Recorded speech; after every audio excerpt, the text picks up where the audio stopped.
All right, guys, we have round three, and this match is on fire. We have Gvuardya versus Yangzera. Both players are hella familiar with the tournament scene. Gvuardya from Team Aretuza, Yangzera from Team IQ. And what more can you say about these players? They're great. They're great. Yangzera usually getting credit for the TLC Trundle. I always say Lind. I don't know why I want to say Lindemir, because there's a Tryndamere in the deck. Sometimes, a lot of the time, it's Trundle Ladros control. That's the thing. Yangzera did not bring that. Yangzera actually brought War Mothers, much to our surprise, with not the whole Ladros atrocity control thingamajig. But both awesome players. Who will take this home? Well, let's find out.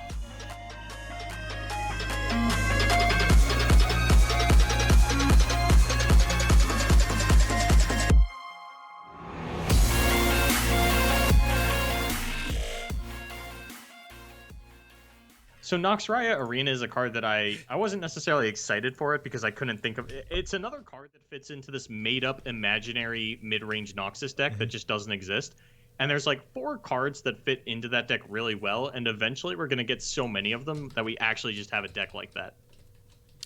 Yeah, I'm curious. I mean, we have seen some plays on different strategies, like we saw the elusive deck, so it seems like people are starting to work the cards into some newer strategies as well, but yeah, I got to agree. There hasn't been too many archetypes to really come out of this. So I'm really hoping these landmarks can start to make a bigger difference in the game. Minus the Piltover and Zon one. I think that card needs to be removed from the game immediately. I hate that card. I tested some interactions with it. There was like a weird bug that I ran into where I had it out with Jinx, and what would happen is at the start of the round, I would discard my hand, get my rocket, get my 3 fleeting cards, and then draw 2 cards. And then one round, I just didn't get a rocket. Wait. And then next round, I got a rocket again. And I don't know if I like did something weird with my hand to not get a rocket, or if it was a bug or what. So the card might not even be functioning as it intended, which is poorly. Which is not at all. Oh, jeez. Well, we are into the game. It looks like we are having... Okay, never mind. I was going to say we're having some connectivity issues, but it looks like we are good to go again. And yeah, round 3, we have Yangzera versus Gvuardya, and both players right now bringing the... are these both War Mother, or did you say they're both TLC? Both War Mother. Both. Okay, cool. Awesome. And I'm curious to see... We know Yang's side deck, because we saw it a little bit earlier, so basically changing the War Mothers into a TLC deck. Gvuardya's side deck... Does the same. Does the same exact thing. Okay, so this is exact mirror match. Awesome. And you said, wow, okay, so Gvuardya actually even playing the Alpha Wild Claw. So basically, what is the difference in these decks, I guess? So Gvuardya has more removal. He is elected to play Vengeance and Ruination, whereas Yang is actually main decking the copies of Revitalizing Roar. Okay. That's about it. All right, well. There's Troll Chance in Gvuardya's deck, which will probably come up in these Alpha Wild Claw-centric mirrors, but... I mean, the decks are very similar. They have mostly the same tools. Gvuardya has more removal, though, is sort of the big one, because he does have Vengeance and Ruination, whereas, I mean, Yang just doesn't play those cards. Yeah, that's, All right, well, I'm curious to see how this mirror match plays out, then. We do see the early level Trundle, though, from Gvuardya, so off to a pretty good start, I'd say, on his end. We do see the War Mothers already in hand for Yangzera, and both have the Wording Stones in hand. So we could theoretically just see, like, a War Mothers traded, you know, back and forth on both sides, which would be... That game's going to get interesting real fast. Yang has 2 War Mothers. Granted, you can't shotgun these on back-to-back turns because you need a little bit of spell mana to do that, but he does have 2 of them. We could get these online. That would be interesting. And there's no War Mothers for Gvuardya. Yeah, and so Gvuardya is main decking 3. I think they're both main decking 3 of them, right? Yeah, but now because of the Trundle attack, we know that Gvuardya doesn't have any cards in hand that cost 8 or more mana because he only beheld from the pillar. So there's no War Mother's Call, there's no Ruination, there's no Tryndamere. Yeah, and good catch on that, honestly, because I think that it's something that people do not, I think, pay enough attention to in a lot of these games. And when certain things are done in games, you can kind of get a read on your opponent's hand. For instance, putting cards out into the middle, like we see Gvuardya do right there. A lot of times players will do that and then take it back. When that happens, that's usually a read on what they could or could not have, usually earlier in the game, because when you have more mana, it could be anything. But that is something to pay attention to when you are playing the game, and that's a perfect example of, okay, now we know there's nothing more than 8 or more mana in Gvuardya's hand. That's a big read. Yeah, and that does mean that Yang should be uncontested on this War Mothers, and there's not even a, ruination on the side of Gvuardya to try and play catch-up a little bit later on. And yeah, even killing this Wording Stone doesn't matter because... Oh, no, it does matter because we'll be going back into turn 8. We will have only 3 spell mana to float, and that is only 11 mana. So Gvuardya actually committing resources to stop the War Mothers coming out of Yang on the following turn. Yeah, it's going to be 11 mana again, and Gvuardya gets to keep... Oh, okay. All right, never mind. So I think Gvuardya didn't have it, though, because we know that Gvuardya didn't have it, so I'm wondering why he saved the Wording Stones, but this does get the Unspeakable Horror out of Yangzera still. I don't think Yang's going to be too upset about that, though, and Lunari Priestess is a decent pickup for him, although I think it's going to be a little bit before he can actually activate the Nightfall on that card. We'll see what Yang decides to do here with the attack token. Looks like we're getting another Wording Stones out, so this is going to put Gvuardya at turn 10 now. Yang going to keep up, though, because he does have that Catalyst of Aeons. Gvuardya, do you have another 5-drop? You don't, and that means unless you drew a War Mothers in the last couple of draws, you are going to be in a rough spot, and Yang also draws the Ladros, so has a good follow-up for the other turn.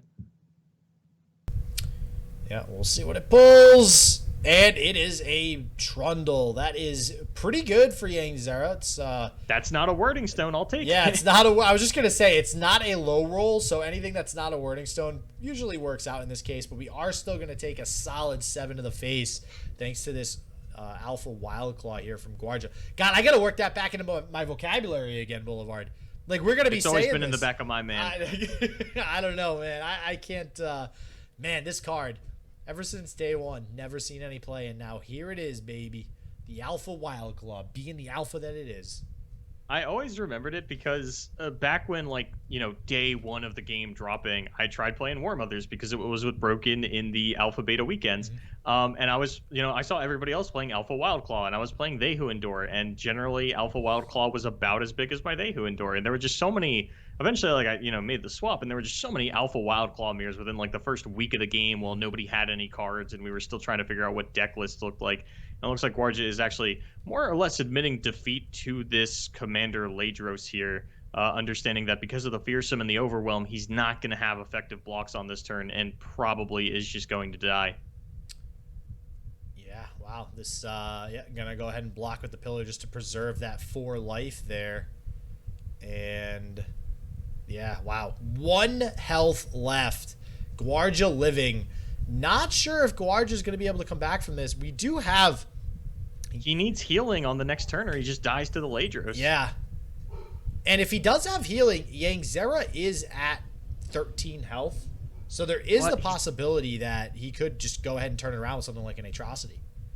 I don't think so, just because Yang, 1, has the War Mothers going, so he's going to have blockers. 2, does have mana for Flash Freeze alongside the Ladros.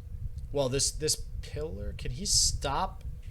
Oh, he's got okay, he has a Harsh Winds in hand. I was going to say the Overwhelm onto the Pillar will push through some more damage. Okay. Well, yeah, if you just Flash Freeze the Tryndamere and then play the Ladros, actually just going to let it go. Wow. Says, you need the Atrocity to kill me. I do have...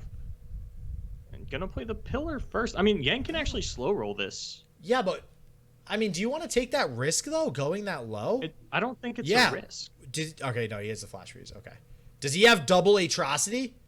Even if he does, you have the Harsh Winds, and that's why Yang is slow rolling this by playing the Pillar. He can just win with open attacks on the following turn, and if somehow Gvuardya stops all of that, then you can play the Ladros. But this plays around the double Atrocity. That one instance where you lose the game, Yang has sniffed out, has the answers for it, is not going to play into it, will save this Ladros and the kill for the following turn. So I think that Gvuardya is taking some time here because the way that Yang just played that, I think Gvuardya knows that there's another Frostbite in hand now. So now the question is, okay, do I play this now? Which obviously, no, you don't. Or do I go ahead and wait and try to get Yang at a point where he's below 6 mana? But I don't think Yang ever gets to a point anymore where he's below 6. Yang's going for the open attack lethal. I mean, he's got 3 Overwhelm units in play. You've got something he can pull to the side with a Pillar. He's getting another unit out of War Mothers on the following turn. I don't think there's anything Gvuardya can do to come back into this one, but do have 2 more games to look forward to, as well as some side deck decisions to be made. All right, wow. So Gvuardya really taking time here to think about. I think probably just figuring, okay, I have to do this. Yep. Yeah, I was thinking Battle Rage, but he is just 1 mana shy of that. Yeah, there is the second Atrocity. Yang beautifully plays around the double Atrocity, plays with the patience. The Ladros is going to sit in hand for the time being. But now, I mean, Gvuardya still loses both of his units. And that is going to be a massive open attack and lethal out of Yangzera on the following turn. Yeah, I'm not gonna lie. You still lose both units, so that's kind of the drawback there of Atrocity. All right, let's take a look at these side decks. I don't know who you want to crack into first. There's a couple of differences, but I don't think there's any like major silver bullet that one player is playing over the other. I think the Mist Call out of Gvuardya is sort of the one wild card here, as well as the third copy of Atrocity. Yeah, and I do apologize for some background noise right now, so if anybody can hear that, my bad. I can. Yeah, I figured you could. So, but that's why I'm trying to mute myself in between here so it gets shut off. But yeah, I'm curious to see what gets side deck. Is that Voices of the Old Ones that's in there? Oh yeah, you want to hyper let's go. So Gvuardya sides a third Atrocity, and I don't think you put that in here. I don't think you want to put that in against Freljord decks in general, where they have access to that additional Frostbite that Yang is almost certainly going to be putting in. Yeah, the Avalanche is coming out. The Ruination's coming in, actually. Yeah, Ruinations, and I'm actually very... So, when I first saw this card revealed, the Voices of the Old Ones, I thought you meant Ruination. I was like, when did you see this revealed? Yeah, 2005? Yeah, back in 2005. Listen to you. Jesus, that's like when I started playing Yu-Gi-Oh! So... I like to talk about Runeterra like it's been out for years. I mean, it basically has in our minds at this point. But, yeah, when I first saw Voice of the Old Ones released, my first thought was, is this actually just going to get main decked at all? Or is there going to be some sort of hyper ramp deck that has the voice, or what's the other one? Faces of the Old Ones, the 2 mana? Yeah. And just go really hyper ramp. But we haven't seen it in any of these War Mothers decks yet. No, it isn't a lot of the side decks, though, and this is what I was talking about, and this was my fear for the one-deck meta, was that with the lack of aggro, you just play the greediest control deck you possibly can, or the greediest late-game deck that you possibly can, rather. And so we are going to see the Voices of the Old Ones sided in probably by both players here, just to try and out-ramp their opponent, and Yang actually going to keep both copies in his opening hand, and has probably the most expensive opening hand I've ever seen in my life. Well, this is what he wanted. I mean, he sided these in, and he gets the Wording Stone though, so he will be able to play it on turn 4. This actually isn't bad. Gets the War Mothers on top of it. I mean, so the ideal curve is Wording into Faces into Tryndamere. Okay, yes, yep, and here we go. This is gonna be good. Let's see if does Gvuardya have the return Voices of the Old Ones. And no units gotten off of that Voices. No. I think everybody forgets that it also does something besides just ramp 2 mana. It does also give you that, in your top 4, draw any 8+ cost cards. Do you just do another Voices here? No, because if you pass, you can War Mothers. So I guess now at least he has, and that's, again, just to your point about it doing an additional effect. That is the good thing, that now at least these aren't dead draws, right? Like, he can just play these for draw later, so they do something. Whereas Wording Stones actually become quite useless towards the end of the game, but are obviously more useful at the beginning of the game. Yeah, once the War Mother's online, though, I don't think we're going to see the Voices come out, and actually critically draws a Wording Stone here, so that will not be hit by this War Mother's. And I think outside of the last Wording Stone, he's got some gas in the tank, and that is the perfect first hit off your War Mothers. Everything else is going to be buffed up from here on out. And thanks to that, Vile Feast now does contest the Alpha Wildclaw. Yang gonna need a little bit of Frostbite before he's feeling safe, but the fact that he has the War Mothers online will be getting down to Ladros on the following turn. He's feeling like he's in a really good spot. Yeah, wow. And now Alpha Wildclaw. So far, Yang nailing these War Mothers calls, and Gvuardya still can't get one. Decks the freeze as well. This is insane. The only hope that Gvuardya had was trying to get a cheeky Atrocity play while Yang didn't have an answer, but does now find it, has the Ladros online, has a big overwhelm unit. I mean, Gvuardya's best play, yeah, just an auto surrender out of Gvuardya. Wow, and Yang gonna take it 2-0 versus Gvuardya there.